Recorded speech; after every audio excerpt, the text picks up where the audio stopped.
Hello and welcome to MPPSC Adda. We are back with our session of the unit test series which we're conducting. We have already taken two discussions. Today I will be taking the third discussion of the same. So we will be discussing in the similar fashion. First of all, we will be discussing the 3 markers in the paper, then the 5 markers and then the 11 markers. Okay, before beginning, I have a notice for you all who are watching this video. Is a notice for all. देखो अभी recently due to the second wave बहुत जो है loss हुआ है students का, like lockdown लग गया था, so they had to rush back to their homes. उनका जो कोर्स है वो जो है इनकम्प्लीट रह गया है। तो जो भी ऐसे बच्चे हैं, those who wish to complete their course, either it's for prelims और इट्स फॉर मेंस, जिस भी स्ट्रीम का आपका कोर्स कंप्लीट रह गया है, तो एमपीपीएससी अड्डा is announcing a special course for such students. Like आपको ऑनलाइन प्लस ऑफलाइन, यानी ये जो कोर्स है ये पूरा हाइब्रिड चलेगा।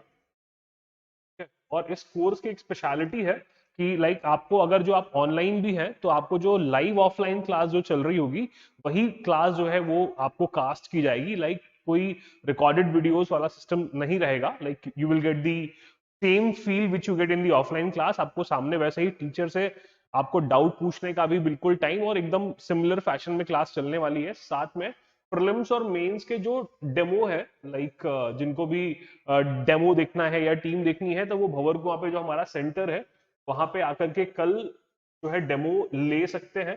तो जो मेंस का जो आपका पूरा वो है, जो मेंस का बैच है वो मॉर्निंग 8 टू 1:30 जो है वो रहेगा। ठीक है, मॉर्निंग 8 टू 1:30 जो स्पेशली मेंस टारगेट कर रहे हैं, चाहे वो 2020 वाला जो अपकमिंग मेंस है या जो 2021 वाला मेंस टारगेट कर रहे हैं, उनके लिए ये प्रोग्राम है।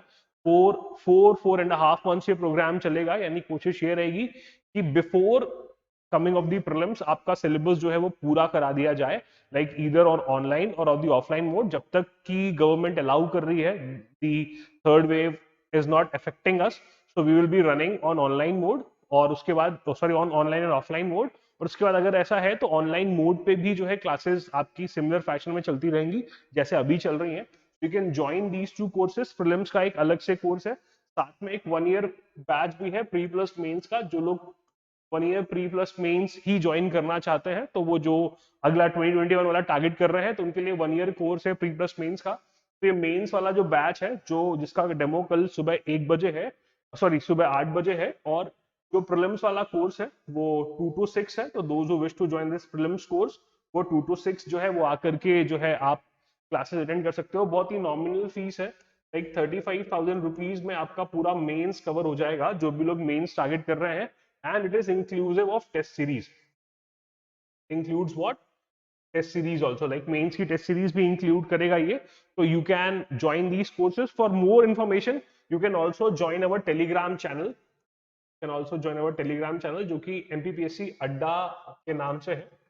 You can join our telegram channel. वहां पे आपको फर्दर न्यूज जो है वो मिल जाएगी, जो भी नए प्रोग्राम्स लॉन्च हो रहे हैं, जो भी मटेरियल फ्री में अवेलेबल होता है, या जो भी इवेल्युएटेड कॉपीज वहां पे डाली जा रही है, तो आप लोग उस ग्रुप को ज्वाइन कर सकते हो। या प्रेफरेबली जो भी लोग प्रीलिम्स या मेंस का कोर्स करना चाहते हैं, they can come to our offline centre, they can once visit us for demo. After satisfaction you can take admission and you can continue with your course, and it's our guarantee that we will be finishing the course at the due time, जिससे आपका जो exam है वो hamper ना हो। So anybody who wishes to, or if your friends if they are willing to, you can suggest them to come at our offline center। चलो, तो ये एक इंपॉर्टेंट नोटिस थी आप सभी लोगों के लिए, जो भी like those who are wishing for a new course. बाकी हम टेस्ट सीरीज के डिस्कशन में वापस आते हैं। तो जो हमारा सबसे पहला 3 मार्कर है दैट इज मंगल पांडे। तो जो सबसे पहला 3 मार्कर है वो क्या है? मंगल पांडे। तो ये मेंस ओरिएंटेड टेस्ट था, ये सॉरी मेंस में ये मॉडर्न का टेस्ट था ये। तो मंगल पांडे सभी को लगभग डिटेल्स, मंगल पांडे तो लगभग सभी को पता ही होता है कि मंगल पांडे कौन है। तो आपको यहाँ पे 3 फैक्ट्स जो है वो बतानी है ना। So you can tell that martyr किस तारीख को ये मार्टर हुए थे। You can initially tell the date when he martyred himself, है ना। जैसे 34th, जो आपका 34th बंगाल नेटिव इन्फेंट्री है, उसके जो है क्या थे, सेपॉय थे, है ना। और इन्होंने रिवोल्ट को, जो आपका बैरकपुर जो आपका कैंटोनमेंट है उसका जो रिवोल्ट है उसको लीड किया था, लीड किया था। ठीक है, और फिर जो है इन्हीं के कारण जो है आपका जो रिवोल्ट ऑफ 1857 है उसको जो स्टार्ट करने का जो इमीडिएट रीजन था वो इनका जो है मार्टरडम था, जब इनको शहादत मिल गई थी। तो when he martyred due to which was the final blow into the blowing up pressure in the Indian masses, और फिर क्या हुआ, रिवोल्ट ऑफ 1857 हो गया। देखो कभी भी हिस्ट्री में एक आधी जो चीजें हैं जो मैं आपको बहुत क्लियर बता दूं, जो आपने याद रखनी है। देखो इतिहास में बहुत सारे रेवोल्यूशन हुए हैं। अगर मैं बात करूं फ्रेंच रेवोल्यूशन की, मैं बात करूं इंडस्ट्रियल रेवोल्यूशन की, मैं बात करूं रशियन रेवोल्यूशन की, या मैं बात करूं इंडियन जो आपका रिवोल्ट ऑफ 1857 है, या ऐसे बहुत सारे रिवोल्ट्स हैं। तो एक आधी चीज आप बिल्कुल याद रखिएगा कि किसी भी रिवोल्ट जो होता है ना, वो मतलब किसी एक सडन मतलब लाइक एक इवेंट के कारण नहीं होता कि आज मेरा मन है तो मैंने 10 लोगों को बोल दिया चलो रिवोल्ट करते हैं ना। It is what, it is a set of a multiple events, बहुत सारी चीजें बैकग्राउंड में चल रही होती हैं, है ना, वो रिजल्ट करती है क्या, रिवोल्ट में। और उसमें से एक ये जो इनका मार्टरडम था, जो मेजर रीजन था, या सभी को पता है कि उस टाइम पे एनफील्ड राइफल जो है वो क्या की गई थी, न्यूली इंडक्ट की गई थी। क्या, आपकी एनफील्ड राइफल को न्यूली इंडक्ट किया था, और इसमें ग्रीज्ड कार्ट्रिजेस का इशू था, है ना, ग्रीज्ड कार्ट्रिजेस का जो है इशू था। जो न्यूली इंडक्टेड आपकी जो एनफील्ड राइफल थी, तो उसका जो कैट्रिज था, तो आपको फायर करने के पहले उसको दांत से चबाना होता था, फिर जो है आप उसको जो पुश करते थे, और फिर जो है आप फायर करते थे। अब था क्या कि किसी ने अफवाह फैला दी कि जो ग्रीजिंग है या जो वो लॉक लगा हुआ है जिसको आप दांत से काट रहे हो, वो जो है वो फैट से सील किया हुआ है। फैट भी किसका, काउ एंड पिग। देखो कितना बेहतरीन तरीके से जो है टारगेट किया था कि काउ एंड पिग। तो cow is what, it is you can say it is pious for Hindus and pig is important for what, for Muslims। तो दोनों ही धर्म के जो है कौन काम कर रहे हैं वहां पे, सिपाही काम कर रहे हैं। तो उसने इनिशिएट कर दिया, मंगल पांडे ने कई बार सवाल भी किया पर कोई सेटिस्फैक्टरी आंसर नहीं मिला, जिसके कारण फाइनली क्या हुआ, what you will C, you will be seeing what, the revolt happening, मतलब बैरकपुर का रिवोल्ट होगा, बैरकपुर में रिवोल्ट होगा, बात पहुंचेगी कहां, मेरठ तक। मेरठ में बख्त खान फिर अपने कुछ सिपाहियों को लेकर के मार्च करेंगे दिल्ली। दिल्ली में फिर जो बहादुर शाह जफर जो उस समय सुल्तान हुआ करते थे, उनसे कहा जाएगा कि आपको चार्ज लेना होगा। फिर वो सभी इंडियन जितने भी उनके क्या कहते हैं रूलर्स जो उनके अंडर में थे, उन सबको लेटर्स लिखेंगे कि नहीं ये मेरे अंडर में लड़ा जा रहा है और हमको जो है भारत को आजादी दिलानी है। ठीक है, तो ये रिवोल्ट का जो है पूरा एक स्ट्रक्चर है। आगे मेंस में एक सवाल होगा अगर टेस्ट सीरीज में, तो हम उस पर और डिटेल में बात करेंगे रिगार्डिंग रिवोल्ट ऑफ 1857, है ना। अभी प्रीलिम्स में भी एक 1857 के रिवोल्ट पे सवाल बन गया था, एक स्टेटमेंट दिया हुआ था, है ना। तो ये जब हम नेचर ऑफ 1857 रिवोल्ट जब एनालाइज कर रहे होते हैं तो उन स्टेटमेंट्स को पढ़ते हैं, तो थोड़ी बहुत ये बातें भी जो है आप अभी से अपने दिमाग में लेकर के चलेंगे। Let's now move towards our next 3 marker. जो हमारा नेक्स्ट 3 मार्कर है ना, आई होप अभी ये वाला 3 मार्कर आपको क्लियर हो गया होगा। जो हमारा नेक्स्ट 3 मार्कर है दैट इज दिल्ली दरबार। नेक्स्ट कौन सा है, दिल्ली दरबार है। नेक्स्ट इज दिल्ली दरबार।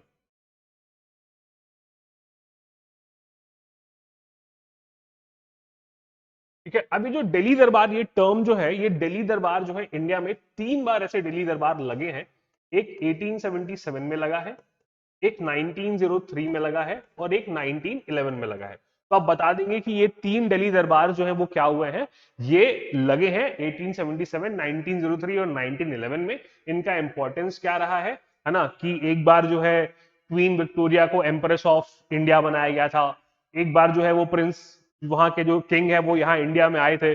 बेसिकली होता क्या था दिल्ली दरबार में कि जो भी जितने भी आपके प्रिंसली स्टेट्स हैं, है ना, जितने भी आपके प्रिंसली स्टेट्स हैं, इनके जो राजा हुआ करते थे, they had to come to see the king और क्वीन ऑफ ब्रिटेन। क्योंकि हुआ क्या था कि we had accepted the paramountcy, what we had accepted the paramountcy, कि the British power is the supreme power here in India and we are what, subordinates to that particular coin, है ना। long hail the queen या long live the queen, है ना, जैसे all hail Hitler, तो वैसे ही long live the queen, है ना। तो वो वाली बात है। तो they had to come और उनको नजराना वगैरह पेश करना होता था कि अरे आप हमारे सरपरस्त हैं, आपकी सरपरस्ती में हमारा साम्राज्य फल फूल रहा है और आप यहाँ आए हैं, तो हम आपकी जो है लाइक सेवा में हाजिर हैं। तो ये इस तरह का एक इवेंट हुआ करता था, काफी बड़े इवेंट हुआ करते थे, है ना। और हर एक का अपना इंपॉर्टेंस भी है। जैसे 1877 वाला है, अगर आप डिफाइन कर रहे हो तो 1877 वाले में मैंने बताया एम्प्रेस बनाया गया था, पर इसके पहले ही फमाइन कमीशन की रिपोर्ट आई थी कि बोले भाई साहब ऐसा कोई ऑर्गेनाइजेशन मत करो, बट स्टिल ऑर्गेनाइजेशन किया गया था। 1911 वाला है तो उसमें पार्टीशन ऑफ बंगाल को अनल किया गया था, है ना, what annulment of partition of Bengal, है ना।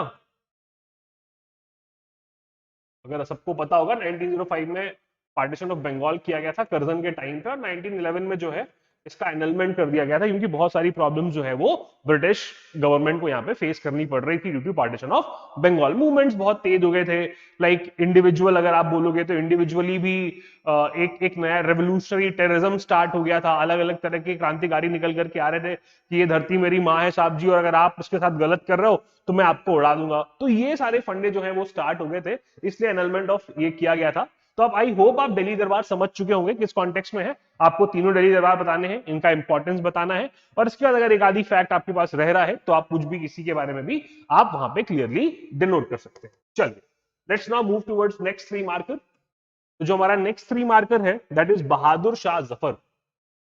अगला क्या है हमारा 3 मार्कर? बहादुर शाह जफर।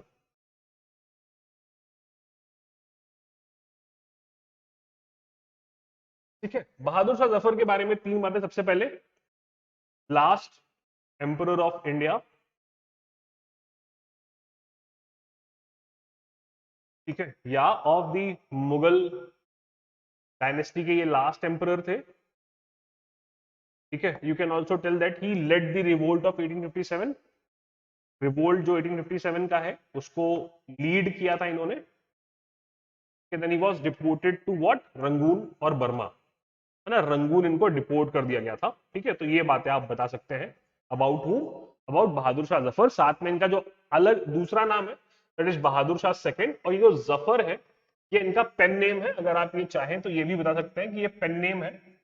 ठीक है, इन्होंने एक ये हिस्ट्री में इसलिए भी इंपॉर्टेंट है क्योंकि he was a very learned person, he knew various languages, and more than being a king और more than being a statesman, he was what? He was a poet, है ना। इन्होंने पोएम बहुत सारी लिखी हैं। मिर्जा गालिब भी इनके ही टाइम पीरियड पे हुआ करते थे। आई होप मिर्जा गालिब के बारे में तो पता ही होगा, है ना, सभी को दिल जले तो जानते होंगे मिर्जा गालिब को। तो ये भी जो है जफर नाम से पोएम्स लिख रहे हैं, और खास तौर पे जो इनकी एक बहुत फेमस लाइन है कि जब ये अपनी बेबसी बता रहे हैं, like he is expressing his what? His pain while in Rangoon. ये लिखते हैं कि कितना बदनसीब है जफर दफन के लिए, तुझे 2 गज जमीन भी ना मिली तेरे कुए यार में। यानी he is emperor of India and he does not gets what? Even a 6 feet grave in India.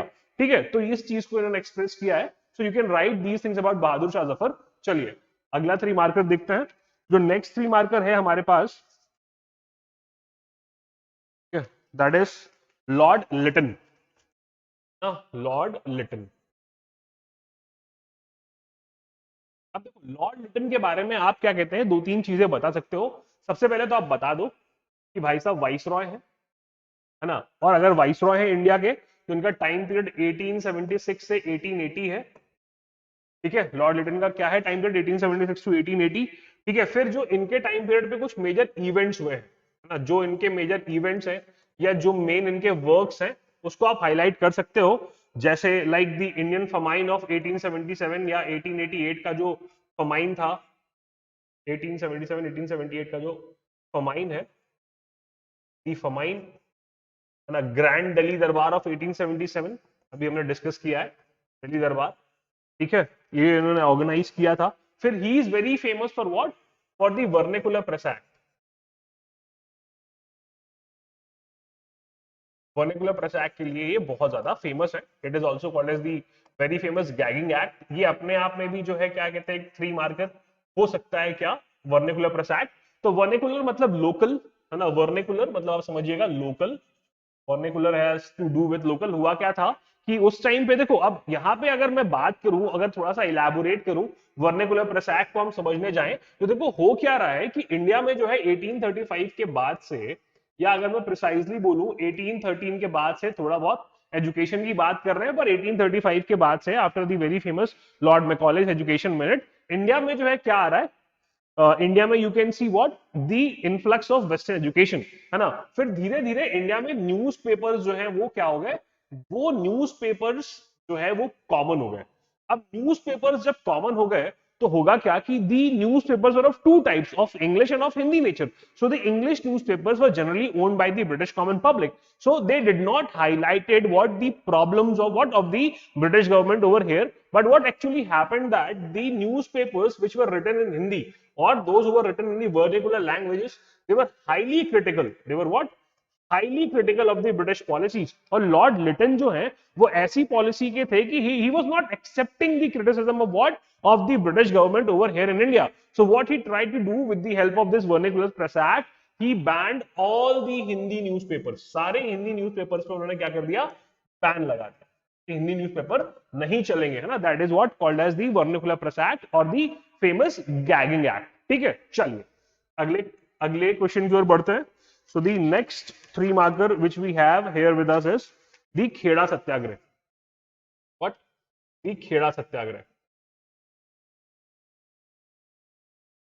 देखो अब सिंपल सी बात, लेड बाय गांधी, है ना, गांधी जी ने इसको लीड किया था। आप इसका टाइम पीरियड बता दीजिए, कब हुआ है आपका वेरी फेमस खेड़ा सत्याग्रह, है ना, ये 1918 में हुआ है। इशू आप बता दो कि इशू क्या था। Issue was what, non payment of taxes, है ना, फमाइन हुआ था खेड़ा में, तो नॉन पेमेंट ऑफ टैक्सेस जो है वो एक इशू था।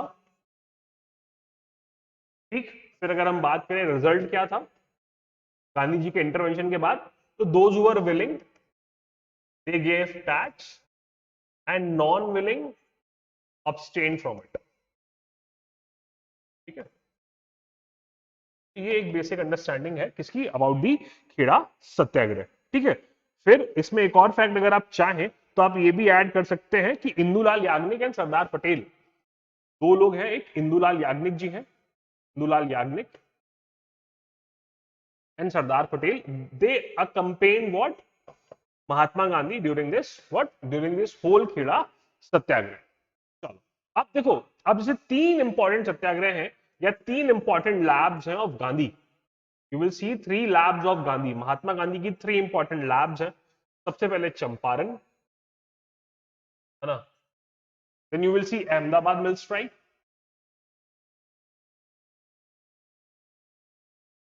And the third one is what, the Kheda.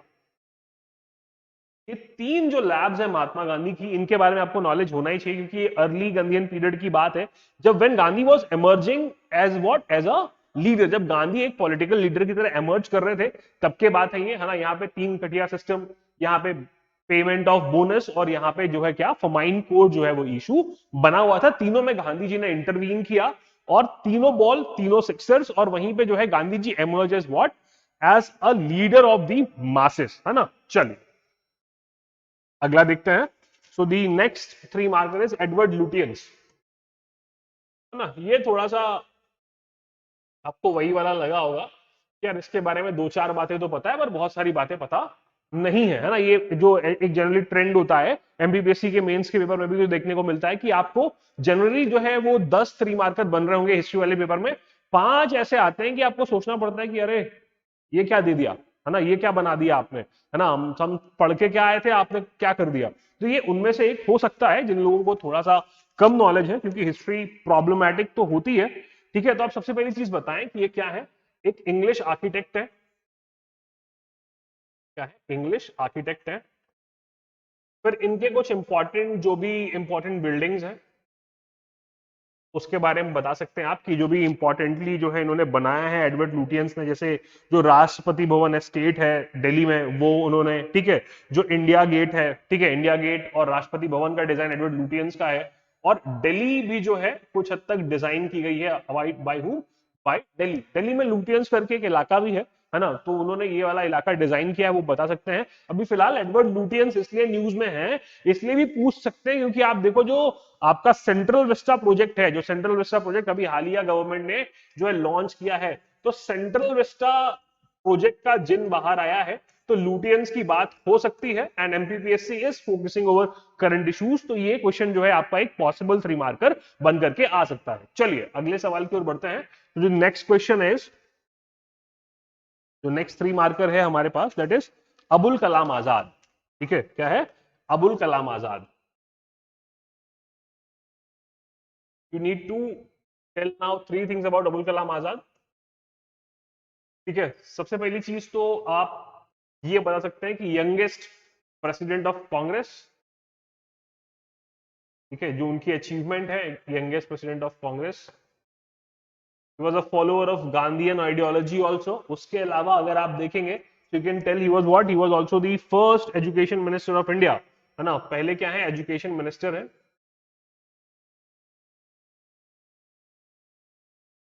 ठीक है, फिर he has also been part of a number of movements का ये भाग रहे हैं अगर हम देखें तो, लाइक यू कैन से he was part of what the, you can say the, you can से अहरार मूवमेंट का पार्ट थे ये, नॉन कॉपरेशन मूवमेंट में भी थे ये। तो कई सारे मूवमेंट्स में जो है ये कांग्रेस का पार्ट रहे हैं। साथ ही साथ इनके बहुत सारे 2 फेमस न्यूज़पेपर्स भी हैं, अल हिलाल और अल बिलाल।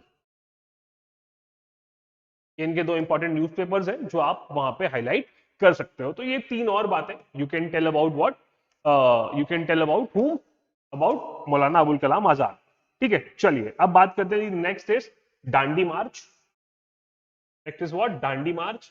अब देखो दांडी मार्च वापस से न्यूज में है, तो सबसे पहली चीज जो है वो तो डेट बतानी पड़ेगी, है ना, कि क्या डेट है दांडी मार्च की, जो है आपका which was obviously led by Mahatma Gandhi. So it's from 12th of मार्च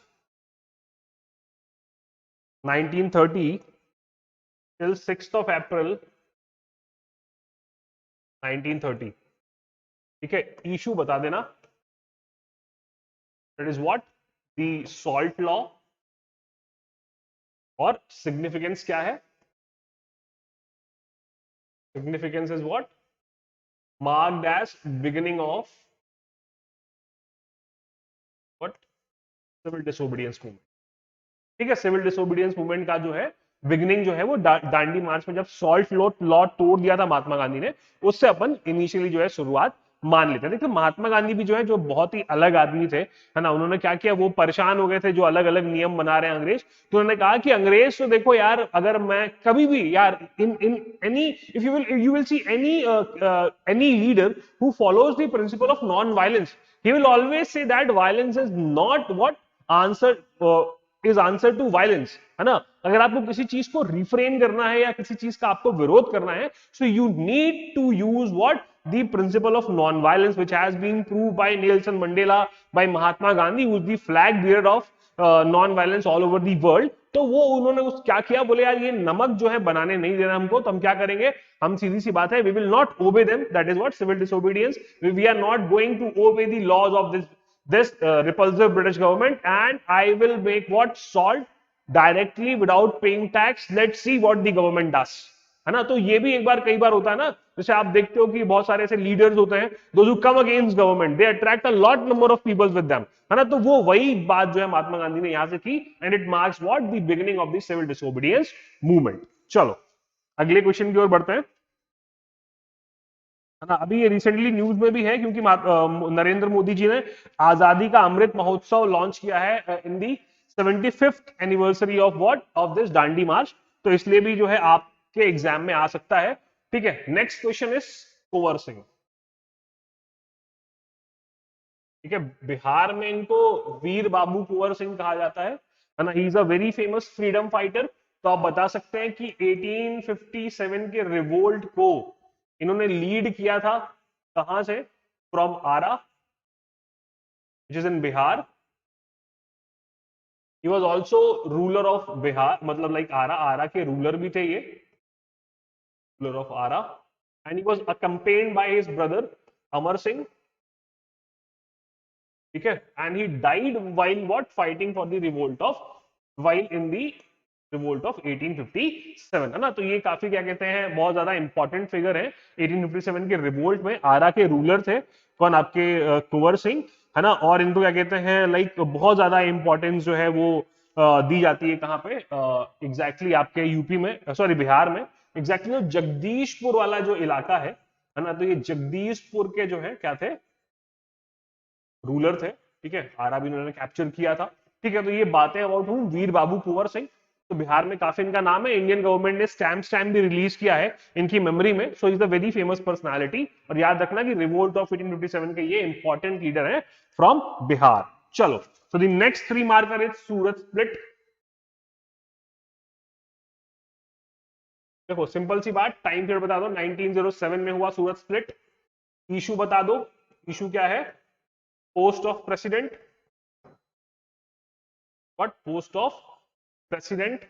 और रिजल्ट क्या आया, what was the result, you can से expulsion of extremist, expulsion of what, extremist from Indian National Congress, है ना। तो था क्या कि जब से कांग्रेस का जेनेसिस हुआ 1885 से, है ना, तो कांग्रेस में दो फैक्शंस आपको देखने को मिलेंगे।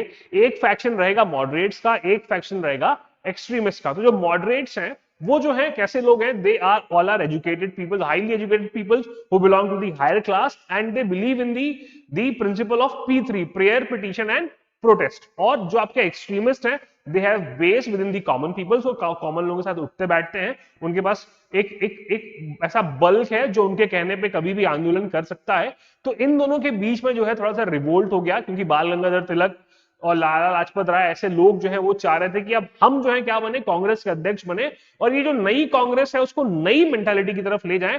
But moderates were in the favour that कि अध्यक्ष तो मॉडरेट का ही बनेगा। तो उस चीज को लेकर इनके बीच में 1905 से लड़ाई शुरू होती है, 6 में कंटिन्यू होती है, 7 में फाइनली ये जो रिफ्ट है ना वो फाइनली जो है बढ़ जाती है। और जब क्या कहते हैं आपके रास बिहारी घोष जो है चुन करके आ जाते हैं as what, like the new president, तो वहीं पे जो है एक फेमस जो है एक एपिसोड होता है ना, फिरोज शाह मेहता एपिसोड हुआ था शायद। तो फिरोज शाह मेहता एपिसोड के बाद जो है क्या होता है, लाइक जो है वो एक्सट्रीमिस्ट को कांग्रेस से निकाल देते हैं। तो वही है सूरत स्प्लिट, है ना, वही कांग्रेस का दो अलग अलग फैक्शन में क्लियरली बढ़ जाना। पहले तो अंदर अंदर था पर एग्जैक्टली एक्सट्रीमिस्ट का निकाल ही देना, वही है सूरत स्प्लिट। चलो अगले क्वेश्चन की ओर बढ़ते हैं। Next is August offer.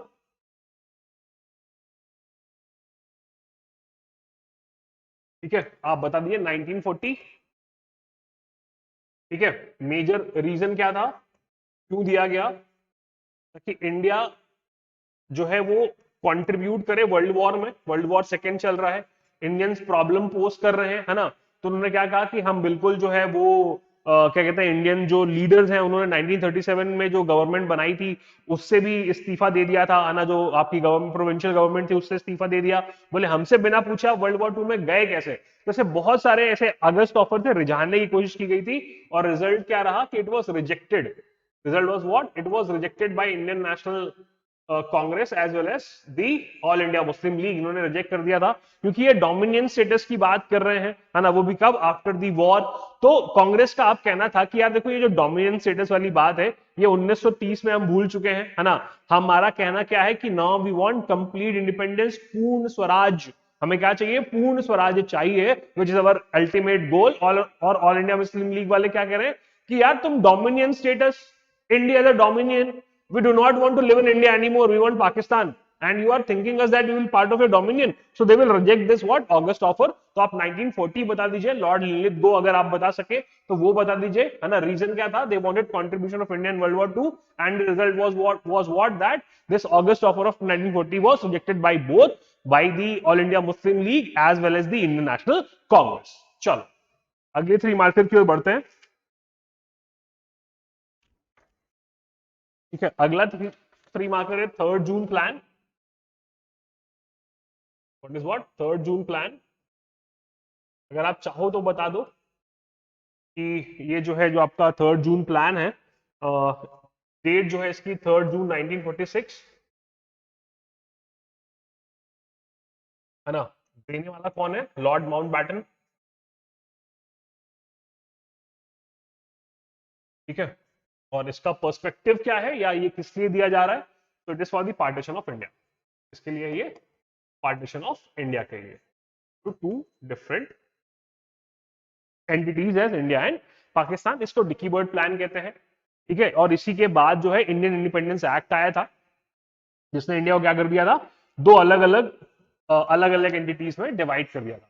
देखो अब इसकी कहानी अगर मैं समझाने जाऊं आपको कि what actually was the story behind this, तो हो क्या रहा है कि वर्ल्ड वॉर 2 जो है वो खत्म हो चुका है। अभी ब्रिटेन की जो है वो हालत बहुत ज्यादा खराब है, वहां पे पावर चेंज भी हुआ है, इंडिया में क्विट इंडिया मूवमेंट हुआ है, क्विट इंडिया मूवमेंट के बाद भी बहुत सारे छोटे मोटे मूवमेंट्स जो है वो कॉन्स्टेंटली चल रहे हैं। तो अभी ये दिमाग जो है एकदम से जो पावर चेंज हुआ था, तो जो नई गवर्नमेंट आई थी उसके दिमाग में भी ये लॉजिक एकदम क्लियर था कि ये दबाने से दबने वाले नहीं है। अब if we wish to suppress them more, it is not going to be possible and it is not practically possible us for us right now to what suppress them more, किनको, टू दी इंडियंस, है ना। तो ये चीज जो है वो constantly जो है ये बात समझ में आ गई थी किसके, इन दी हेड्स ऑफ द ब्रिटिश, कि यार ये अब जो है समझाने समझने वाले नहीं है। तो कुछ ऐसा क्या किया जाए, अब हम हिंदुस्तान और चला भी नहीं पाएंगे क्योंकि वर्ल्ड वॉर 2 ने इतनी ज्यादा फाइनेंशियल प्रॉब्लम ला दी थी ब्रिटेन के अंदर, स्ट्रक्चरल प्रॉब्लम्स आ रही थी, they were not willing to run India any मोर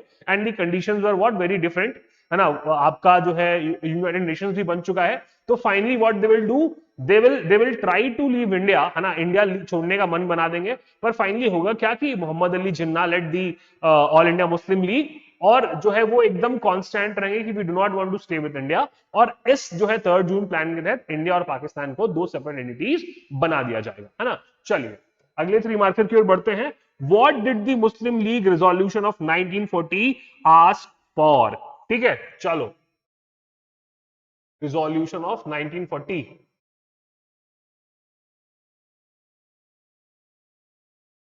भी किसका, मुस्लिम लीग का, ऑल इंडिया मुस्लिम लीग, है ना। मैं ये एब्रीवेशंस लिख रहा हूं, परेशान मत होना, है ना। थोड़ा सा आप अगर जो मेरे वर्ड्स हैं उनको देखते जाओगे तो समझ में आ जाएगा। ऑल इंडिया मुस्लिम लीग, ठीक है। तो ये क्या पूछ रहा है, what did the Muslim league resolution of 1940 ask for, so it ask directly for independent state for Muslims.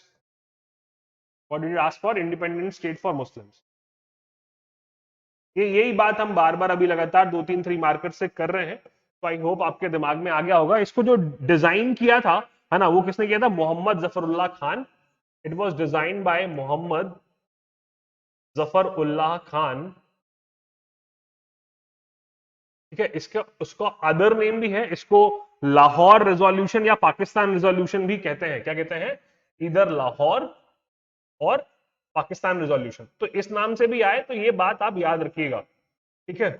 ये थोड़ा सा आपको प्रॉब्लमैटिक हो सकता है, ये ऐसे 3 मार्कर्स में है क्योंकि जनरली हम मुस्लिम लीग को इग्नोर करके चलते हैं because the history has been written in our perspective, but Muslim League का भी थोड़ा बहुत तो जो है, अगर मैं रेशनली कहूं तो मुस्लिम लीग का भी कंट्रीब्यूशन तो है in the independence of India और the independence of Pakistan, and Pakistan was part of India earlier, the freedom fighters of Pakistan, now Pakistan, at that time India, what they used to do, they were contributing positively in the independence of India. Like if you talk about Bhagat Singh, he was also at Lahore, which is right now at Pakistan, तो contribution तो था। So whatever activities are there, so exam can ask you in detail, so prepare yourself accordingly, हाँ, you do not have to connect with nationalism कि मुस्लिम league क्यों नहीं पढ़े, भाई मुस्लिम league पढ़े, सिलेबस में है, क्वेश्चन बनेंगे। चलो अगले सवाल की ओर बढ़ते हैं। तो जो अगला 3 मार्कर है हमारे पास, that is what was the famous slogan given by Bal Gangadhar तिलक। तो बाल गंगाधर तिलक या बीजीटी की बात हो रही है, ठीक है। तो बाल गंगाधर तिलक का एक बहुत फेमस स्लोगन है कि Swaraj is my birth right and I shall have it, Swaraj मेरा जन्मसिद्ध अधिकार है और मैं इसको लेकर रहूंगा। स्वराज की बहुत ज्यादा बातें की हैं किसने, बाल गंगाधर तिलक ने। बाल गंगाधर तिलक का जो है बहुत ज्यादा इंपॉर्टेंस है, he is also the unsung hero of Indian freedom struggle, और he was called as father of Indian unrest by Valentine Chirol, है ना। फिर साथ ही साथ स्वदेशी मूवमेंट को कैरी आउट कराने में सबसे बड़ा रोल बाल गंगाधर तिलक है। फिर he had 2 mouth pieces like Kesari and Maratha, जिससे ये कॉन्स्टेंटली क्रिटिकल थे ऑफ द ब्रिटिश पॉलिसीज। बहुत एम्फेसिस दिया इन्होंने किधर, towards swadeshi. He started the festivals of what, Ganapati Visarjan and Shivaji festival, है ना। So he is what the unsung hero of Indian freedom struggle. तो ये जो बेस बाल गंगाधर तिलक ने तैयार किया था एक्सट्रीमिस्ट के लिए, उसी बेस का यूज करके आगे जब कांग्रेस जो है आपको देखने को मिलेगी, कांग्रेस जो है वो थोड़ा सा अपनी आइडियोलॉजी चेंज करेगी, है ना। कांग्रेस में ऐसे लोग जुड़ेंगे like Subhash Babu, when he will come into Congress, so he will try to change whole of the Congress. So the base of making what Congress more aggressive was of बाल गंगाधर तिलक, है ना। इन्होंने ही ज्यादा लोगों को कांग्रेस से जोड़ा, या जो नेशनलिस्टिक फीलिंग है अमंग इंडियंस। देखो एक तो सबसे बड़ी प्रॉब्लम सबसे पहले यही थी इंडिया को बनाने में कि we were divided into 565 small major principalities, 565 छोटे मोटे राज्य थे, and we owed our allegiance towards these princely states. तो उन सबको कंबाइन करने में जो कंट्रीब्यूशन बीजेटी का है, that is what, beyond par, that is why he is called as unsung hero of the Indian freedom struggle. चलिए अब अगला 3 मार्कर देखते हैं, that is which areas of present Madhya Pradesh were a part of Vindhya Pradesh before 1956। तो आप सभी को पता है कि मध्य प्रदेश बनने के पहले जो मध्य प्रदेश, मतलब लाइक स्टेट रिऑर्गेनाइजेशन कमीशन के पहले जो मध्य प्रदेश था वो 3 स्टेट्स में था, ABC स्टेट्स हुआ करती थी, है ना। तो ये ABC स्टेट्स में से ही एक था विंध्य प्रदेश। तो इस विंध्य प्रदेश में बघेलखंड और बुंदेलखंड की जो रियासतें हैं, जो अराउंड 35 प्रिंसली स्टेट्स हैं of Baghelkhand and Bundelkhand, they were part of this Vindhya Pradesh, जो कि बाद में जो है कहां पे आ गए, which came under the aegis of Madhya Pradesh, है ना। उस टाइम पे इसके जो है जो राज प्रमुख थे वो मार्तंड सिंह हुआ करते थे। फिर बाद में जब सरकार बनी, है ना, तो उसमें जो है कप्तान Awadhesh Pratap Singh became the first prime minister of what, of the Vindhya Pradesh. So these were those 35 princely states of Bundelkhand and Bundelkhand which were part of what, of the Vindhya Pradesh princely state, या sorry of the state Vindhya Pradesh, जो कि state reorganisation commission के पहले मध्य प्रदेश का एक भाग हुआ करता था। चलिए अब बात करते हैं, let's not talk about the 5 markers. तो सबसे पहला क्वेश्चन है, what objections did the sepoys have to the new cartridges that they were asked to use, है ना। अब आपने इसमें 50 शब्द जो है या 5-6 लाइनें भरनी है। तो इशू तो आप सभी को पता है, इशू क्या है, द ग्रीस्ड कैट्रिजेस, है ना। ग्रीस कैट्रिज कैसे, बोले भाई साहब एनफील्ड राइफल आई है, नई नई इंडक्ट हुई है ना। उसके जो उसका जो कैट्रिज है, इट ऐसा अफवाह उड़ी या ऐसी बात थी कि it contains what, the greasing which has been done to seal it has the fat of what, fat of cow and pig. ये दो अलग अलग रिलीजन्स, हिंदुइज्म के लिए काउ इंपॉर्टेंट है, pigs are important for Islam. तो ये जो है दोनों चीजें इन लोगों के लिए हराम थी, लाइक तो उन्होंने क्या किया, इसका विरोध शुरू किया।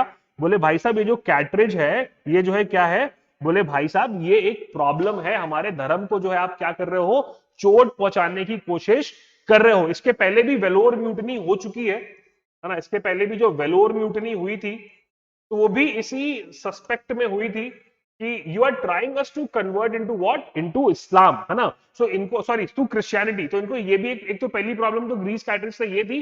दूसरी चीज, they were fearful of conversion, they were fearful of what, of conversion, ki they are trying to convert us into what, into Christian fold, as the Christian missionaries were allowed to preach Christianity in the what, in the military। तो ये सारी बातें जो है problems किसके सामने थी, these were the problems in front of what, of the soldiers. तो ये बात जो है आप 5-6 लाइन में वहां पे अपने आंसर में क्लियरली जो है वो मेंशन कर देंगे, and it will give you what, the maximum numbers.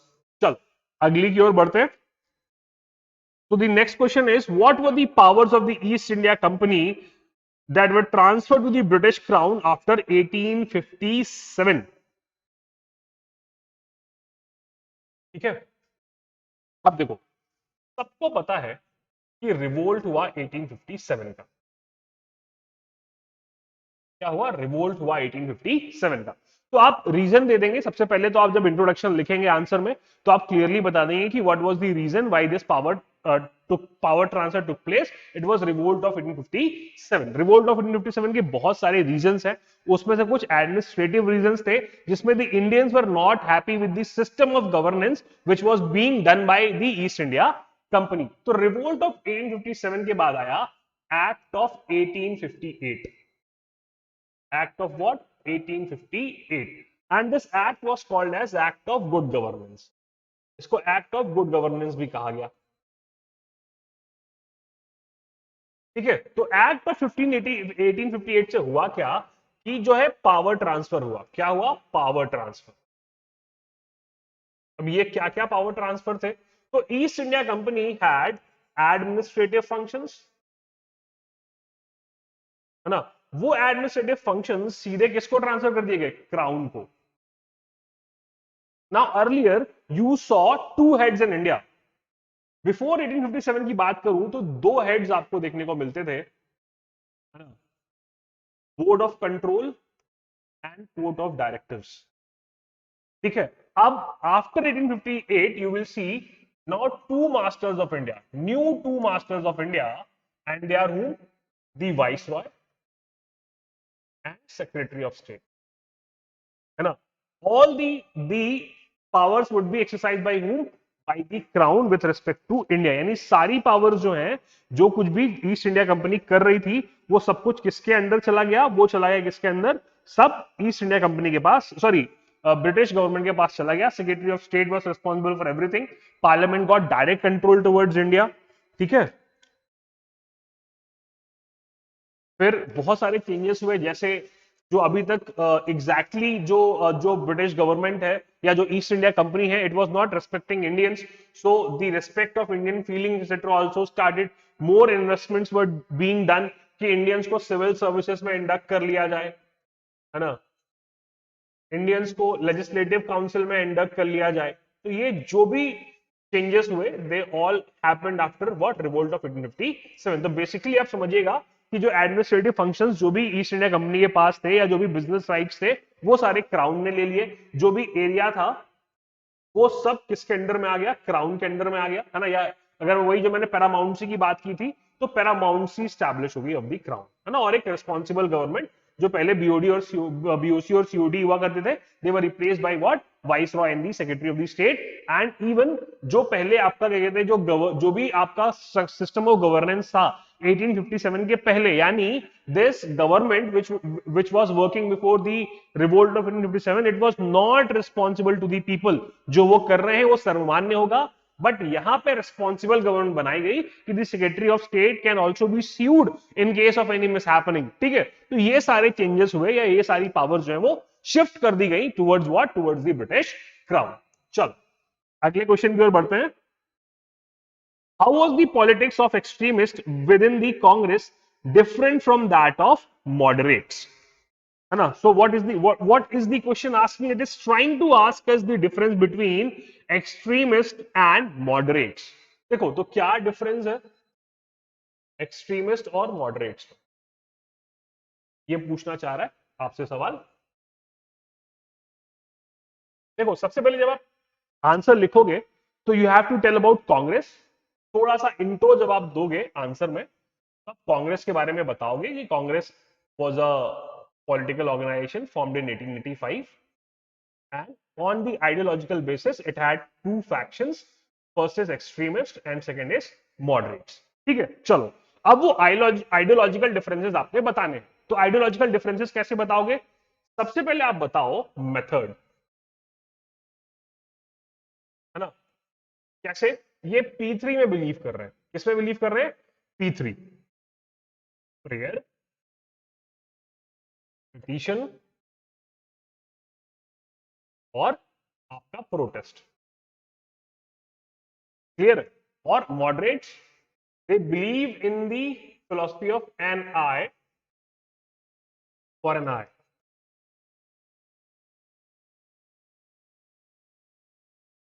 Sorry method या इसको फिलोसफी बोल दो. इसको क्या बोल दो? फिलोसफी बोल दो. फिलोसफी. ठीक है.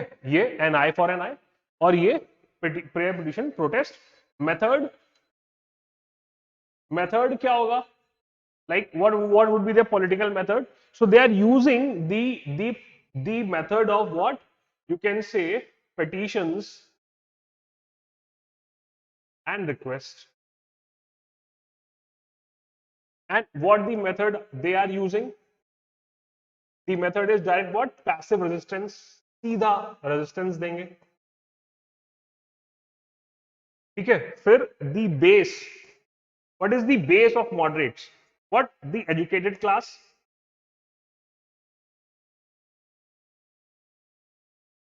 And what is their base? Their base is common man. They have the common man as their base. Apart from that, they did not believed in doing what? Movements. No movements. But the what moderates, sorry देखो यहाँ पे एक glitch हुआ है, ठीक है, मैंने यहाँ पे पहले एक्सट्रीमिस्ट लिख दिया था और यहाँ पे मॉडरेट्स लिख दिया था। इस ग्लिच को सही कर लेना। तो ग्लिच सही क्या करोगे कि ये मॉडरेट्स है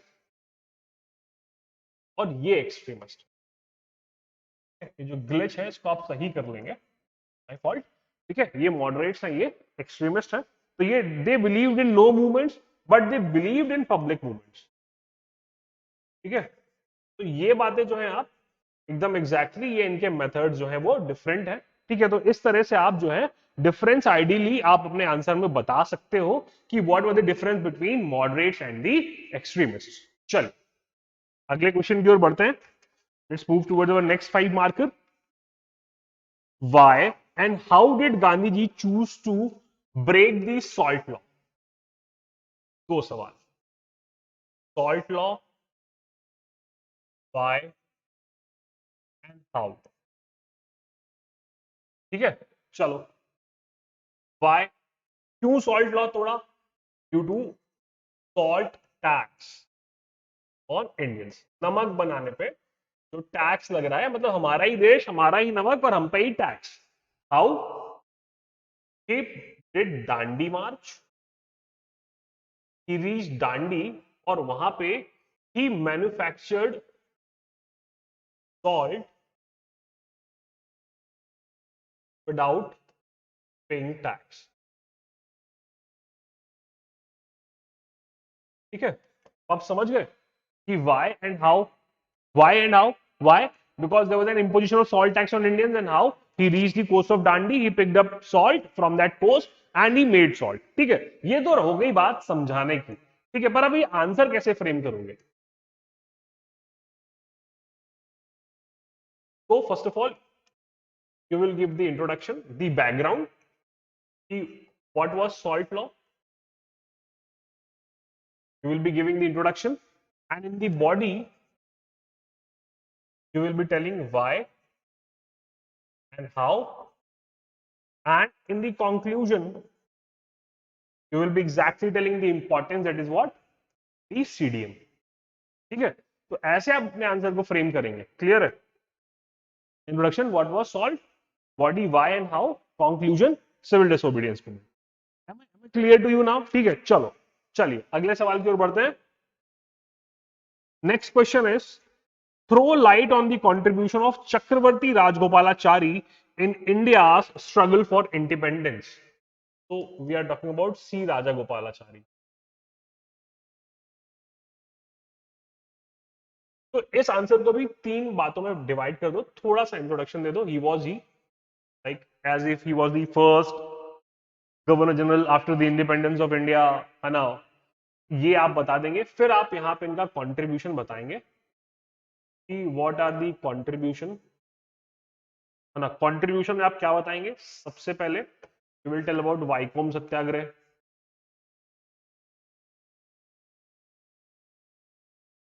you will tell about his acts which are related to temple entry, temple entry जो है दलित्स का अलाउ किया था। टेम्पल एंट्री में क्या कंट्रीब्यूशन है? You will tell about CR formula, he gave the famous CR formula which to which the Congress and the Muslim League did not agree, but afterwards the partition was held of India on the lines of what? On the lines of the CR formula only, ठीक है। चलिए फिर अगर आप बताओगे, you can tell his contribution in the anti Rowlatt Satyagraha, anti Rowlatt Satyagraha में जो इनका कंट्रीब्यूशन है, यू कैन टेल दैट। फिर अगर आपके पास जगह बच जाए तो एक आप कंक्लूजन बना देंगे, in case if you get space, और else it's fine. I guess the contribution of what C Rajagopalachari is very clear. चल let's now move towards our next question. देखो ऐसे सवाल बन जाते हैं, ठीक है। आप अलग अलग हेड्स में भी चाहो तो डिवाइड कर सकते हो द कंट्रीब्यूशन ऑफ सी राजगोपालाचारी, है ना। अगर मैं बात करूं तो दो अलग अलग हेड कैसे बना लोगे, ठीक है। You can either divide him into pre और पोस्ट इंडिपेंडेंस में क्या किया इन्होंने, ठीक है। ये दो हेड्स भी बना सकते हो कि what is the contribution of Rajagopalachari in pre India and post India. After that you can also tell like अलग अलग हेड्स बना लोगे कि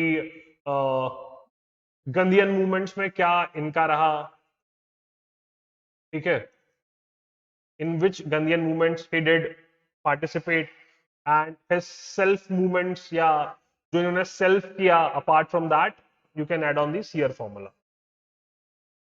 You can use this fundamental also. You can directly make heads like this also. You can divide them into pre and post if you have a better knowledge of Raja Gopalachari. So whatever suits you, it will suit what the examiner. But just remember to open a number of heads, as I have been emphasizing you throughout this answer writing class, that please try to open a number of heads.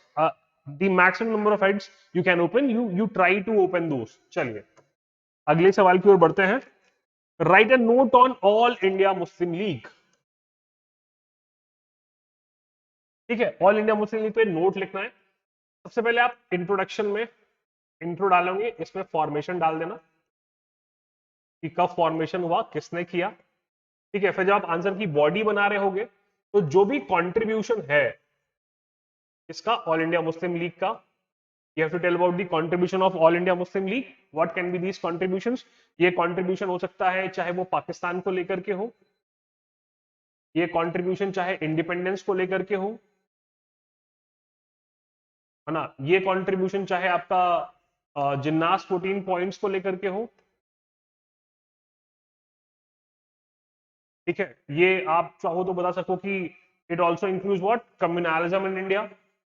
Communalism बढ़ाया इसने, या due to the seed of communalism जो है वो all India Muslim League का क्या हुआ था, लाइक फॉर्मेशन हुआ था. या आप ऐसे ही बता सकते हो कि in what ways it was with British, like कहाँ कहाँ इसने कांग्रेस का अपोज किया, तो उधर पे भी आप जो है एक हेड बना सकते हो. फिर फाइनली जब आप कंक्लूजन लिखेंगे, अगर आपके पास जगह है, you can tell how did it after the partition of Pakistan, what happened of All India Muslim League. ठीक है, क्लियर है. तो आप ऐसे जो है ऑल इंडिया मुस्लिम लीग वाले इस क्वेश्चन को आंसर कर लेंगे इन अलग अलग हेड्स में, उसकी चीजों को डिवाइड करके. मैं बार बार एम्फोसाइज कर रहा हूं कि please open as many heads as you can. चलो अगले क्वेश्चन की ओर बढ़ते हैं. जो अगला क्वेश्चन है that is what, discuss the Quit India movement in brief. What you to discuss Quit India movement.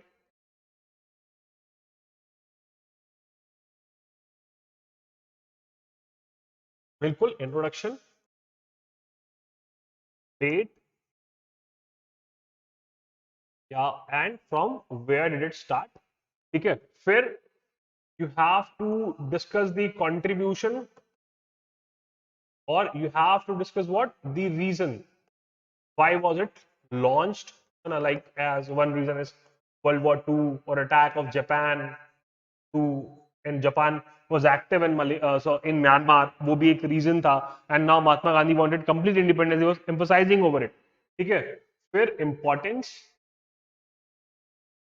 which can also act as your conclusion,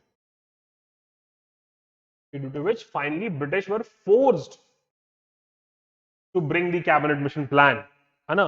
तो ये अब या the Shimla the meetings at Shimla or the Wavell plan was the resultant of this. तो आप ये जो है इसका importance या conclusion यहाँ पे बना सकते हैं, है ना. या ये catalyst था, like it made the ways of what of the Britishers more tough in India, so they could not govern it. चलिए, है ना, अगली बात करते हैं.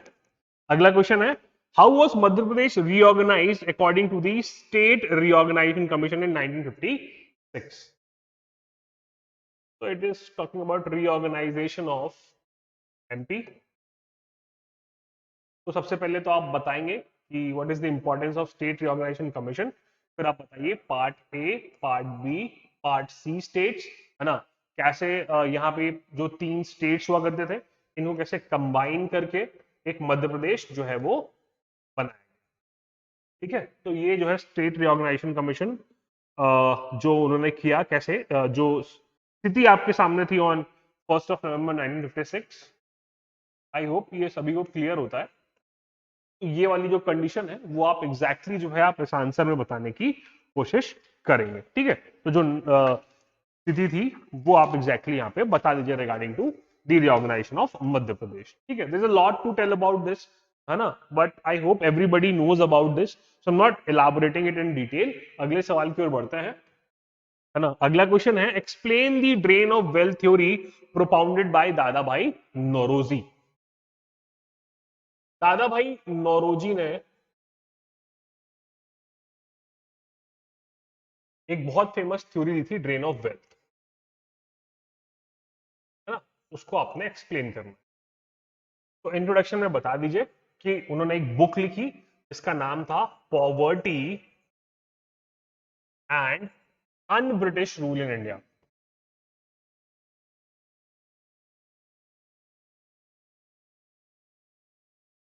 Poverty and un British rule in India, ठीक है। अब इन्होंने poverty and un British rule in India में दो तरह के ड्रेन्स बताए, है ना। First was the direct drain and first was the indirect drain, ठीक है। To types of drains which he told in his book Poverty and British Rule in India. First is the direct format and second is the indirect format. तो in first one direct, the direct plunder, जो भी उन्होंने प्लासी के बात किया, direct plunder, and second is the taxation which they introduce here in India, ठीक है। They are what, they are the sort of what, sort of direct which he told, and the indirect forms of drain like salaries, home charges,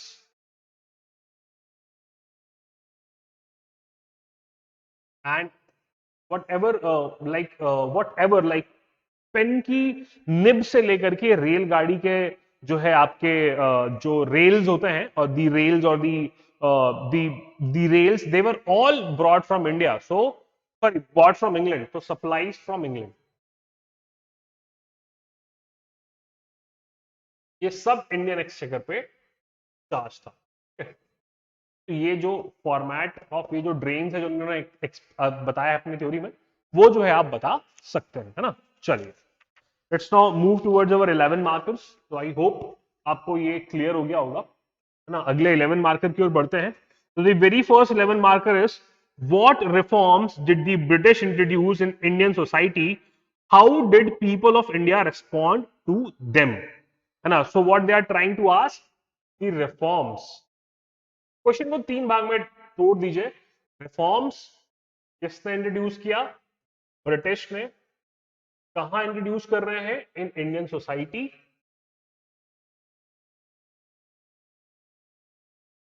the very first part of the question, and second is response of Indians। दो बातें आपसे पूछी गई हैं इस सवाल में। Response of Indians किस चीज को लेकर के, ये जो रिफॉर्म्स इंट्रोड्यूस किए गए इनको लेकर के क्या रिस्पॉन्स था इंडियंस का। So this is being asked in this question. So now सबसे पहला काम तो आप यही करेंगे, 15 मार्कर जो बड़ा है उसको भागों में, मतलब दिमाग में एक फ्रेम बना लो कि भाई साहब हम इसको ऐसे तोड़ करके आंसर कर सकते हैं। तो आपने सवाल को तोड़ लिया है। अब हम सबसे पहले रिफॉर्म्स की बात करेंगे, फिर इफेक्ट्स को जो है वो देखने की कोशिश करेंगे। चलो, तो जैसा मैंने आपको बताया कि जब भी कभी भी ऐसा कोई बड़ा सवाल आए, उसको नंबर ऑफ मेजर हेडिंग्स में डिवाइड करा दो। तो जो सोशल रिफॉर्म्स होंगे, है ना, तो सबसे पहले जो सोशल रिफॉर्म्स किए उन्होंने, जो एजुकेशनल रिफॉर्म्स किए उन्होंने, ठीक है, उसके बाद जो उन्होंने जुडिशियल रिफॉर्म्स किए हैं, इन्होंने ब्रिटिश ने, अलग अलग हेड्स आप जो है वो बता सकते हो, जो उन्होंने जुडिशियल रिफॉर्म्स किए हैं, है ना। इसके साथ जो है उन्होंने क्या किया है, जो एडमिनिस्ट्रेटिव रिफॉर्म्स किए हैं।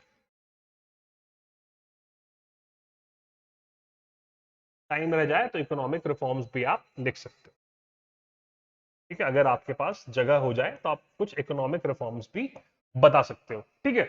सोशल रिफॉर्म्स से बहुत सारे social legislation, as what, as ban on sati, ban on female infanticide, widow remarriage act, women education, है ना, लाइक यू कैन से जो और प्रैक्टिसेस हैं उन सब पे उन्होंने बैन लगाया। If I talk about educational reforms, Lord Macaulay's education minute, the you can say the Sargent plan, the Charles Wood Dispatch, the Indian Universities Act, the Rayleigh Commission, etc.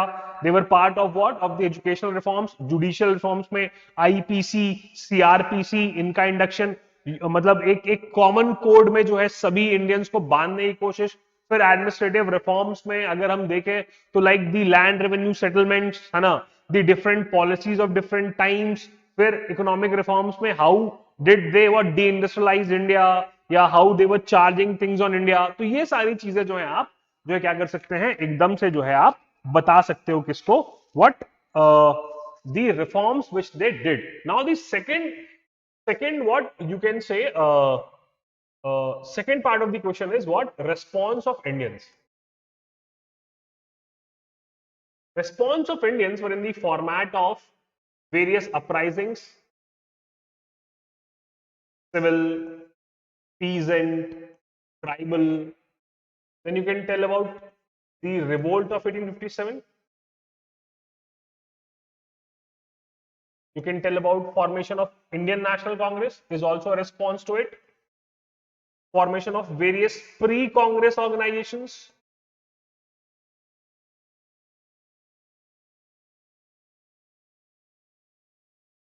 है ना, you can tell about the other movements also. तो इस हिसाब से आप क्या कह सकते हैं, you can tell what was the response of Indian public. यानी Indian public was not happy a lot from these reforms which were being done by the British government. So you can answer it in this way. So what I did is, first of all I broke the questions in two parts, and in the first part I talked about the reforms under various heads, then I talked about the response. First is the reformed, second is the response. So I guess your answer is complete now. Okay, चलो, किसी को अगर doubt है अगर किसी भी सवाल में, so you are always welcome at Bawarkua at our offline center, and I will personally and Sagar sir and Nimish sir will also help you in writing these answers. तो जो भी ये वीडियो आप कंटिन्यूसली देख रहे हो, कोई भी इशू आ रहा है, so you can come. बाकी for batches also I told you in the beginning of the video कि हमारे बैचेस लॉन्च हो गए हैं, तो वो भी आप ध्यान में रख सकते हैं. चलो अगले सवाल की ओर बढ़ते हैं. In what ways did the British change their policies as a result of the rebellion of 1857? तो बेसिकली सवाल क्या पूछ रहा है, चेंजेस पूछ रहा है जो हुए किसके बाद, 1857 के बाद, है ना, चेंजेस आफ्टर 1857. बहुत सिंपल सी बात है, इसको भी आप अलग अलग हेड्स में डिवाइड कर लो, है ना. What social changes they did, what educational changes they did, what administrative changes they did, and what other changes they did. आप अलग अलग फॉर्मेट में इसको बिल्कुल डिवाइड कर सकते हैं कि एडमिनिस्ट्रेशन में क्या चेंजेस किए. एक्ट ऑफ 1858 आ गया, है ना, एक्ट ऑफ 1861 आया, एक्ट ऑफ 1892 आया, है ना, जिससे उन्होंने थोड़ा सा रिप्रेजेंटेटिव गवर्नमेंट जो है देने की कोशिश की, responsible government, involvement of Indians. Social changes में जैसे आप देखेंगे कि they tried to improve the image of Indians, they inducted Indians at various post, है ना, इंडियंस को लॉ मेंबर बनाना, इंडियंस को सिविल सर्विस में लेकर के आना, है ना, रेशियल डिस्क्रिमिनेशन जो कि एक बहुत बड़ा रीजन था उसको एंड करना, इंडियन किंग्स से जो है अच्छे रिलेशंस मेंटेन करना. एजुकेशनल रिफॉर्म्स में you can see establishment of various schools, establishment of various colleges for the education of these राजकुमार्स, है ना, या इंग्लिश एजुकेशन पे एम्फेसिस देना कि now we will be educating you more on English lines, है ना, try to convert you as British as we can. तो ये जो चीजें जो हैं या जो उन्होंने करने की कोशिश की, what right after what the revolt of 1857, वो आपने बतानी है कि लाइक मिलिट्री रिफॉर्म्स किए कि now there will be no क्या कहते हैं no regiments based on the location, there will be regiments based on the mixed lines. They started inducting what Gorkhas into military, जिससे जो है अगली बार रिवोल्ट की जो है चांसेस ना बने, या the formation of Indian National Congress as a safety valve, है ना, इंडियंस को पॉलिटिकल राइट्स देना so they could think something is happening but nothing was happening, है ना, giving rights to Indians to speak on budget. तो ये सारी बातें जो है इन्होंने की हैं, किसने, ब्रिटिशर्स ने, right after the revolt of 1857. वो आपने अलग अलग हेड्स में रख देनी है ना, और आपका आंसर जो है वो जस्टिफाई हो जाएगा. चलिए, let's now move towards our next question. Who were moderates and how did they propose to struggle against the British? देखो इसकी बात हम पहले कर चुके हैं, ठीक है, moderates and the second part is what, struggle against British. What were the methods? ठीक है, चलिए शॉर्ट में समझाऊंगा, है ना, आपको पहले ही बता देना है कि इंट्रो देना है आपने.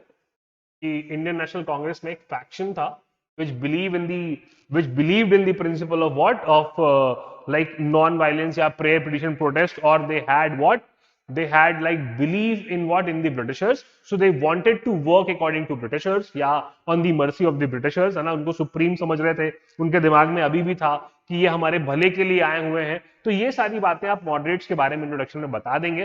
फिर जो कुछ प्रोमिनेंट मॉडरेट लीडर्स हैं जैसे गोपाल कृष्ण गोखले, है ना, डी वाचा, दादा भाई नौरोजी, है ना, इसके अलावा you can say W C Banerjee, है ना, W C Banerjee, then you have G Subramaniam Iyer. ठीक है, तो इनके बारे में थोड़ी बहुत चीजें आप बता देंगे कि देवर दी प्रोमिनेंट व्हाट मॉडरेट्स। इंट्रोडक्शन आपने दे दिया है, प्रोमिनेंट मॉडरेट्स के बारे में बता दिया है।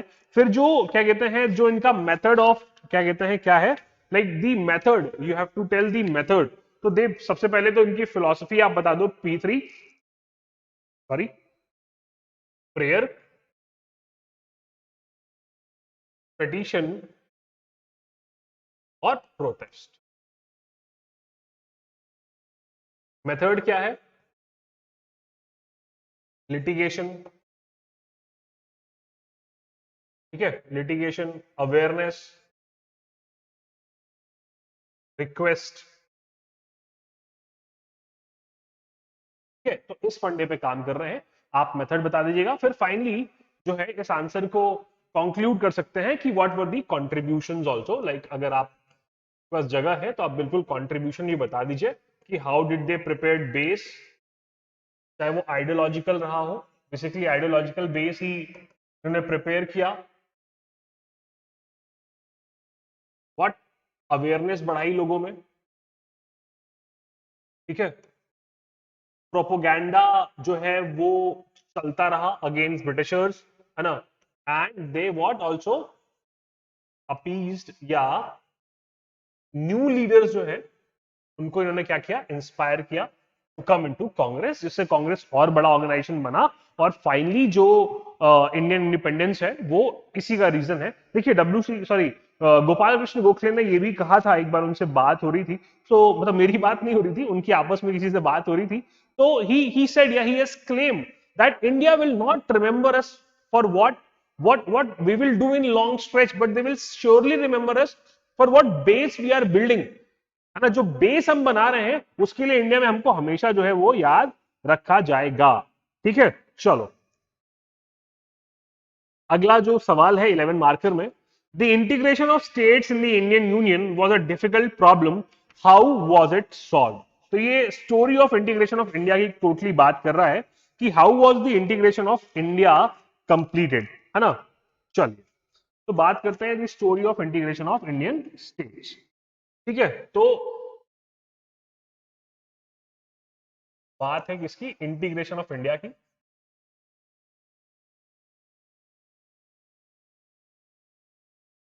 दो फॉर्मेट्स है क्वेश्चन के, how was it completed and how difficult was it. ठीक है, how difficult was it and how was it completed. देखो, तो सबसे पहले जब आप इंटीग्रेशन ऑफ स्टेट्स की बात करेंगे तो जब आप प्रॉब्लम बता रहे होंगे तो आप एग्जैक्टली आप ले जाएंगे इंडियन इंडिपेंडेंस एक्ट ऑफ 1947 पे। And now you will tell about lapse of paramountcy. You will tell about lapse of paramountcy. सबसे पहली प्रॉब्लम क्या है, लैप्स ऑफ पैरामाउंसी। दूसरी प्रॉब्लम क्या है, इंडियन इंडिपेंडेंस एक्ट 1947, जिसने दो डोमिनियंस बताने की बात की है, एक होगा पाकिस्तान, एक होगा इंडिया, दो डोमिनियंस। फिर आप प्रेजेंट स्टेटस बताइए कि 565 स्टेट्स हैं, 565 स्टेट्स हैं इंडिया में, and you have to integrate the states. फिर जो आप अगली प्रॉब्लम बताएंगे वो बताइए लैंग्वेज बैरियर है, ज्योग्राफी बैरियर है। ठीक है, तो ये जो है क्या है, प्रॉब्लम्स है किसकी, ऑफ दैट टाइम इंडिया की। कितनी सारी प्रॉब्लम्स है, देखो सबसे पहली प्रॉब्लम है लैप्स ऑफ पैरामाउंसी, है ना। लैप्स ऑफ पैरामाउंसी कैसे प्रॉब्लम है कि 1947 में when Britishers were departing from India, they said that कि there would be lapse of paramountcy, यानी the condition of India would be similar to what the same condition as it was when British arrived in India. तो देखो problem कैसे create करके जा रहे हैं वो, है ना। तो अब क्या हुआ कि ये 565 रजवाड़े जो है क्या हो गए, अलग हो गए, है ना। इनको मौका मिल गया कि either they can stay independent, they can come with India, और they can go with Pakistan. ये कंडीशन जो है प्रिवेलिंग है। एंड नो इंडियन किंग और the majority of the provinces were not ready to come into the both of the dominions. They wanted to be independent. Why? Because they had been independent monarchs and they knew what happens in a democracy. So they will lose powers in democracy, they will lose privileges in democracy, and moreover, what will be their source of income in case if they will merge their whole states to the dominion. तो ये इनके सामने problem थी। फिर Indian independence act ने क्या किया, पाकिस्तान और इंडिया दो स्टेट्स बना दिए, है ना, two different states. Now Pakistan wants to have maximum area, India wants to have maximum area, ठीक है। What, India wants to have maximum area and Pakistan wants to have maximum area. दोनों बातें, दोनों बातें। तो पाकिस्तान अपने हिसाब से नेगोशिएट कर रहा है, the famous case of Jodhpur, the famous case of Junagadh. India is negotiating on its own terms, the famous case of Bhopal and the famous case of Hyderabad, the police action. तो ये प्रॉब्लम हो रही है। फिर इनके इंटेंट नहीं है किंग्स के to either merge with it, the case of curious case of Jammu and Kashmir. तो ये प्रॉब्लम्स आपके सामने आ रही हैं। फिर अगला क्या, language. We are not organise on lingual basis. देखो कभी भी जब भी कोई एक नेशन बनता है, तो जो नेशन टर्म है ना, नेशन टर्म बना है रूट टर्म नेटस से। इससे, नेटस से, it means of same origin. India as a nation was not possible because we are not of same origin. We are different races. We speak different languages. We have different culture. As Germans made Germany, Italians made Italy, so it was easy for them because they spoke the same language. And the French made France, the initial fathers. But this is a very different case. So language is a barrier. Then geography is a barrier. What about those states, those who wish to stay open? Like if you talk about Jammu Kashmir, it has its one opening in Afghanistan, one in Pakistan, one towards China, one towards Transoxiana. So it will obviously try to be independent. About Travancore, it is connected with what? With the coastal areas. About Hyderabad, it was a fairly rich state. About Junagadh, it is also a type of coastal state. So what of these states, what of these geographies, or about the northeastern India, which is not connected that much well with India? Apart from that, you had two Pakistans, East Pakistan and West Pakistan. So these are the problems which were faced by the integrators of India, है ना। तो ये problems है, and how were they solved? How were they solved? तो सबसे पहला willful merger। बहुत सारे स्टेट थे जिन्होंने willful क्या कर दिया, मर्ज कर दिया, like the Bagels of Riva, yeah, the majority states, they willfully merged. Second is instrument of accession.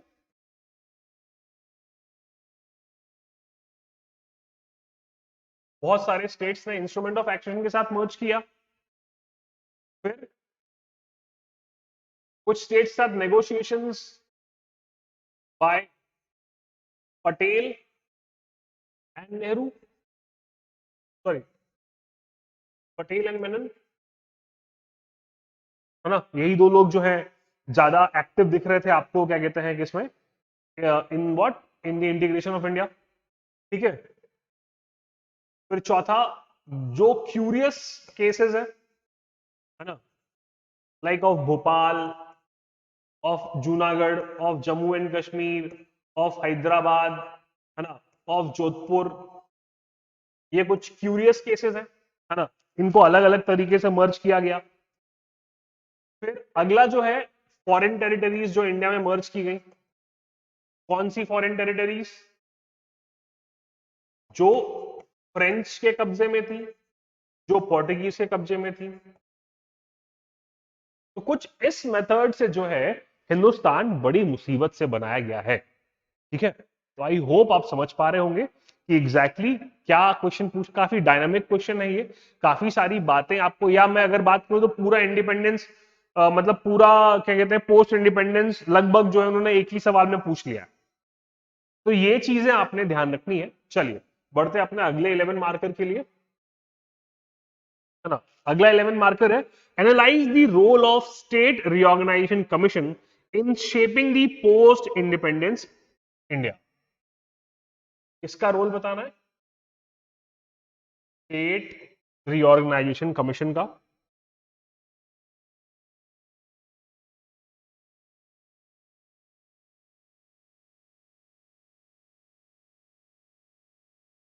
What of formation of India. ठीक है, चलिए सबसे पहले जब आप इंट्रोडक्शन देंगे तो इंट्रो में आप बताएंगे about the state reorganisation commission कि कब बना। 1953 में बना, रिपोर्ट 1955 में आई। फर्स्ट अली चेयरमैन थे, उनके साथ जो दो और मेंबर्स थे। ठीक है, फिर उन्होंने क्या जो उनका मेथड रहा, क्या मेथड रहा इंटीग्रेशन का। ठीक है, फिर आप आंसर में जब आगे बढ़ेंगे तो दो कंडीशन, 1947 से लेके 1955 तक की कंडीशन और फिर 1956 के बाद तक की कंडीशन आप बताएंगे कि कैसे उन्होंने इंडिया को स्ट्रांग किया। ठीक है, क्या मेथड उन्होंने अडॉप्ट की। ठीक है, कैसे उन्होंने डिवीजन ऑफ स्टेट्स किया, क्या क्या तरीके थे, कैसे नए स्टेट्स बनाए, लिंगुअल बेसिस पे बनाया, एडमिनिस्ट्रेटिव बेसिस पे बनाया, लिंगुअल बेसिस वाले स्टेट्स पे कैसे काम किया, है ना। या जो प्रॉब्लम्स थी उस समय पे, कैसे जो है पोटी श्री रामुल्लू का मूवमेंट स्टार्ट हुआ, कैसे अलग अलग स्टेट्स, कैसे बॉम्बे को अलग किया गया गुजरात से, है ना। तो ये सारी बातें जो प्रॉब्लम्स आ रही थी उसके सामने, स्टेट रिऑर्गेनाइजेशन कमीशन के सामने, कैसे उसने बहुत ही ब्यूटीफुली उसको सॉल्व किया, आप उस आंसर में बनाएंगे। और जब आप कंक्लूजन दिख रहे होंगे तो आप एग्जैक्टली बता देंगे कि India is a still a state in making as multiple problem still awake as demand of new states, है ना, separation of new states, independence of certain states is being risen on a constant basis। तो आप अपने answer को ऐसा लिखते हुए कि जो है इंडिया में कांस्टेंट जो है वो डिमांड होती रहती है, तो India is still a state in making, but the current map of India or the current integrity of India was only possible, the unity and integrity of India was only possible due to the efficient efforts of the State Reorganization Commission established at that time। Clear है? I hope the answer is now very much clear to you, है ना। सभी answers आपको clear हो गए होंगे, है ना, आपको कोई भी प्रॉब्लम नहीं होगी। ठीक है, अगर आपको किसी भी आंसर में, जो भी those who are attempting the mains answer writing, अगर आपको किसी को भी प्रॉब्लम है, you can come directly to us at Bhanwar Kuan centre, and if anybody wants the demo of the mains and the prelims classes, do come tomorrow at 8 o'clock so we can begin with our new batches, है ना। तो चलो, thank you everyone, best of luck, thank you।